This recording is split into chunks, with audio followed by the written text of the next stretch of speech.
So innovation is a super hot topic, right? Everywhere. I don't know a single organization that innovation isn't on its 10 strategic objectives of the next year. But how do you innovate? Where is the source of innovation? Where do you seek inspiration? Those are questions that are largely mysteries to most people. What this course aims to do is basically clear out some of that mystery. So the topics covered are two sort of core disciplines to design thinking and good design process: prototyping and empathy work. And empathy is really the idea that you need to profoundly understand your customer or your user at a very personal level. Understand their emotional motivations, understand their needs, and gain some insight into their life and what matters to them. And to do that, we use some techniques which really involve directly getting out and interacting with customers, and in particular going very, very deep on interview techniques and the kinds of questions in interviews that will elicit responses about what matters to them in their lives, what kind of needs they actually have that your business or organization can solve, that hopefully your competitors are not seeing because you're the one out gaining empathy. And so this course is really, it's all about understanding people, but understanding people in the service of meeting business objectives.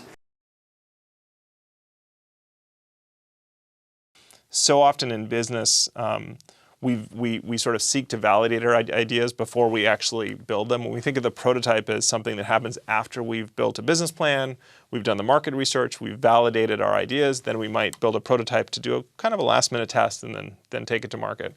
We propose sort of prototyping belongs even before that. We teach prototyping, the verb, as a mindset and an attitude about experimentation, and in particular, using low-resolution techniques, very, very cheap materials, very, very limited timeframes to build and test artifacts that test your ideas and test your suppositions.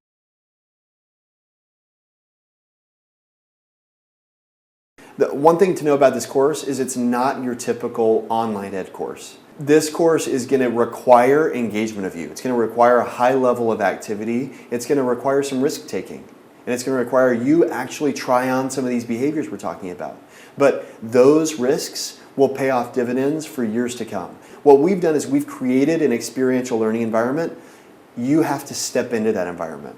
It's not a static course. It's not something we would hope you sit through and watch the whole thing, but it's something you would see that there's a segment, and then we would sort of show you something, and the idea is that you would go off and try it on.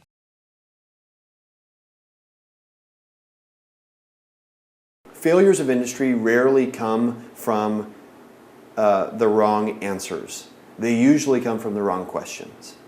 And what this course is all about is about getting good at asking the right questions, not getting good at answering well.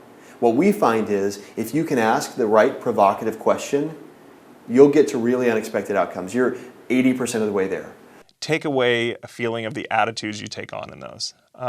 Empathy is a very much a customer-centric attitude, an attitude that I think my customer, my user, is incredibly interesting, and I really sort of want to learn as much as I can about them at a very personal level, and begin to make their problems exciting and interesting for my organization, and problems that matter. And in prototyping, this attitude that experimentation is extraordinarily valuable, fun, and actually potentially something that accelerates my company. The idea that testing a few things and quickly running through a series of ideas and prototyping them would actually generate some momentum and excitement in my organization. So those would be the things I'd hope for.